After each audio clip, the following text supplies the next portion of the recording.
Hello, dear viewers. Thank you so much for joining me. I'm doing another on the fly card reading. Just because I'm away from my tarot table, they won't all be this, but there is a special election tomorrow in Ohio, and so I wanted to get this reading out about that and to remind people to get out and vote. We have Troy Balderson is the Republican candidate, and Danny O'Connor is the Democratic candidate. And this is a district that's been held by Republicans for a long time, decades. However, it's looking like it's a dead heat between O'Connor and Balderson right now. And a lot of money has been put into these campaigns by both parties because it is sort of key. This would be interesting because Balderson is doing Trump rhetoric, and O'Connor is progressive Democrat. So, how are these going to play? You know? And I don't know. I'd like to know a little more about the candidates too. So, I'm going to ask Spirit to let us know, please, something about Balderson. And we've got the Knight of Wands. Okay, so he is, he's not, he's purpose driven. He's got his goals. He's very focused, but he's not entirely mature. And I remember I'm thinking of these two men in my mind. They're both about middle-aged, I think. But, so he's definitely focused on one purpose. Okay, so show me Danny O'Connor. Oh, Sword of Truth. Yeah, Sword of Truth. Okay, so he is with this Ace of Swords. So he is bringing truth. Okay, and how about, when I do a character profile, the signifier card is sort of how they're doing right now. So I want a signifier card, please, for Troy Balderson. Success and victory. Okay, he feels pretty victorious. He feels like it looks good. What about for Danny O'Connor? Worry. Lots of worry. Okay, so they're both coping in different ways right now, but that doesn't say a lot. Okay, so Danny O'Connor is worrying. Balderson feels pretty, he's just decided he's going to be victorious. Okay, but who will be victorious? Temperance. They're balancing.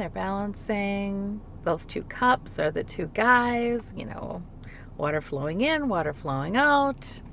All right. Will O'Connor be victorious? Will he win? See, that's a good card. I actually did this reading before, you guys, and a bunch of traffic came by, and so I let it go. But he got this card also. Then it's almost like, so the Emperor, does that mean he wins, or does that mean that he really does have right on his side? Let's see, because the Emperor really is about our system of right and wrong. So let's see about, does Balderson win? Ooh, sneaky. Does that mean he gets away with it, or what does that mean? The Seven of Swords. Does that mean he steals the victory? Or does that mean he just is a pretty sneaky person? Does Balderson win? He's strong, though. He's got the strength of all those Republican voters. Does he win, though? Yeah, he's got a lot of friends in Congress, friends in high places, donors. But does he win? He's gotten a lot of money from those donors. I keep getting more information about who they are. Okay, does O'Connor win? Good news. There's some good news, but then it's a little brand new kind of little good news. A new birth, something good. There's good news. Does he win? Knight of Wands.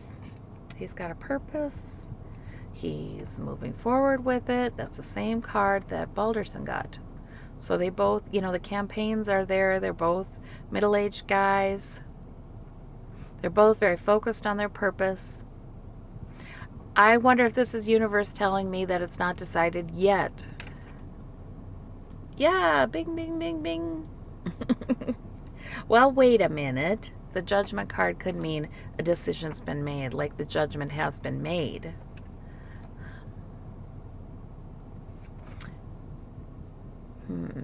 It's difficult. It's been a difficult campaign. It's a difficult emotional journey. Does Balderson win? The Hierophant, government. Does he win? Page of Pentacles. I keep hearing, that he is the establishment candidate. He's the candidate the donors like. He's the candidate who has a lot of friends, Republican friends, and government is dominated by Republicans right now. I keep hearing he's got all these advantages, right? He has money, but I don't hear that he wins. And O'Connor, he's got that sword of truth. And he's got the Emperor, right? He's on the side of right. He's on the side of truth. But does O'Connor win? Oh, well, that to me looks good. The King of Wands. Will he become then the King of Wands? Okay, that to me suggests that for sure that means he is going to have success in politics. His purpose is going to mature. He will be successful in politics. But what about tomorrow? Again, the Temperance card, back and forth, back and forth. Okay, I feel like this is inconclusive, you guys. I feel like they are so even. And, we've been given a picture of who they are as candidates. And it is encouraging to know that O'Connor is a good guy, it seems like. And he will have success in politics, if not in this election, then soon, okay? Because his knight will mature into the King of Wands. But basically, I think the Spirit is telling us that the Republican has a lot of benefits from the status quo right now. And so he's a formidable force, too, because of all those advantages. So we shall see. I want to ask about Ted Cruz and Beto O'Rourke. Beto O'Rourke, too, for Texas in November. Is Cruz looking like he hasn't? Well, first of all, let's look at each of them, their signifier. What's Cruz's signifier? Okay, yeah. He's working hard with some people right now, and he's conferring, getting money. They're doing campaign planning. A lot of times this is that dark card, the dark money. Lena Rodriguez tends to see in this one, and I probably. Okay, so let me see O'Rourke right now. Okay, he's trying to make look at his campaign financing, worried it's not enough. Okay. All right. So they're both because he's not in this Three of Pentacles with the dark money, conferring with people somewhere in private, he's on his own there, and he's working, and he's trying to make this money, and he's worried he doesn't have enough for the campaign. Okay. Does Cruz win? Ooh. Wheel of Fortune. Which suggests to me that he may not, because he is also involved in this time of exposing money in politics and corruption in politics. His time is coming also. Ooh. Gosh. Will he be discredited before he runs? I mean, will he be out of office before he runs? Ooh, judgment is falling. Oh, he's going to have troubles. Is he even going to be allowed to run in November? The Fool. I think that may mean perhaps yes, but perhaps it's a foolish gambit. The Fool's Gambit. If he is allowed, something's coming out, and he does not look good for November.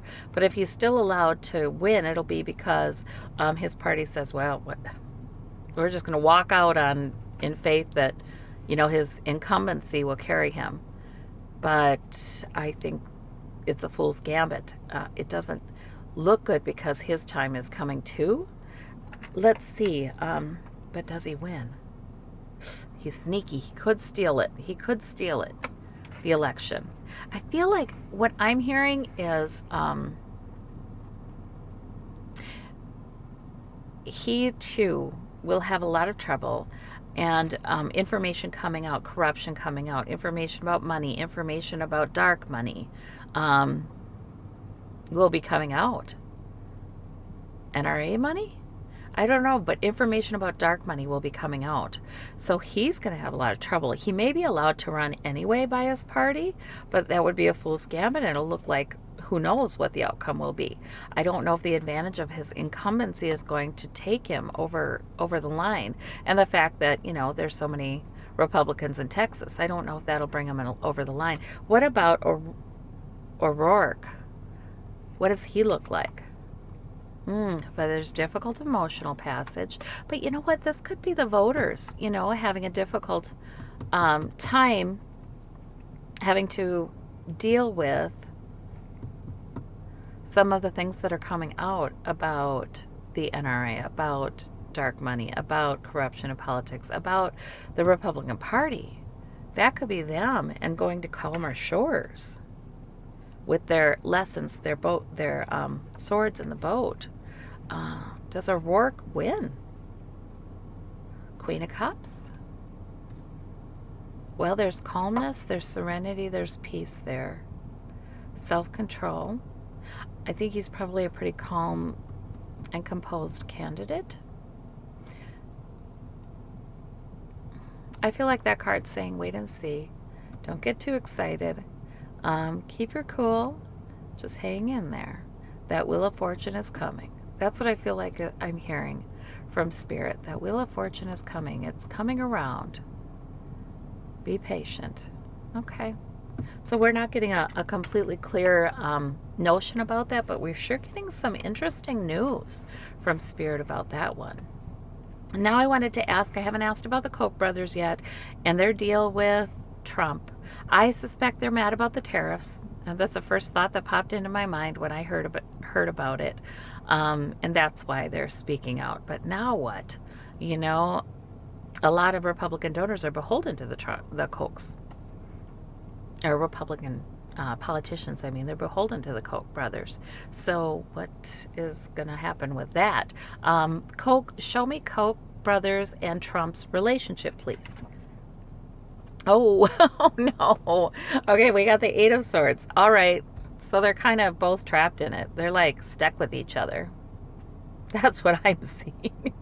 They're stuck with each other because he is the Republican president, and he's working with a lot of the Republican lawmakers. He's signing their bills to give this huge giant tax cut to the Koch brothers. They had to love that.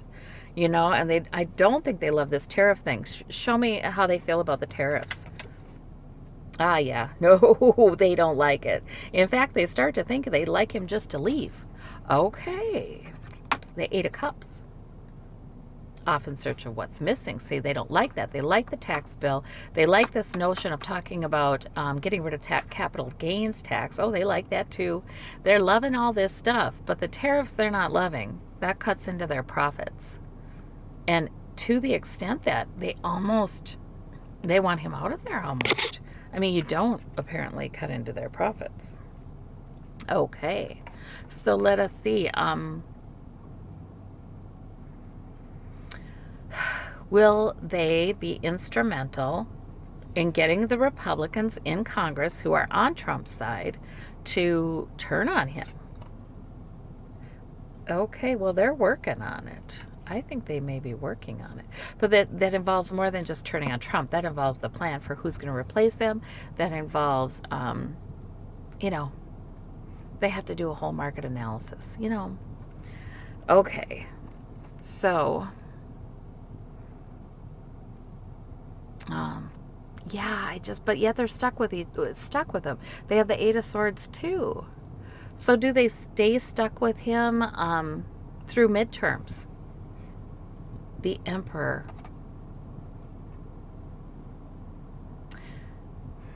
I think that could mean yes. That could mean yes. Are they stuck with Trump through midterms? Yeah. Yeah, they're kind of deciding that it's going to be more important to hang on to their money, and what they've invested already.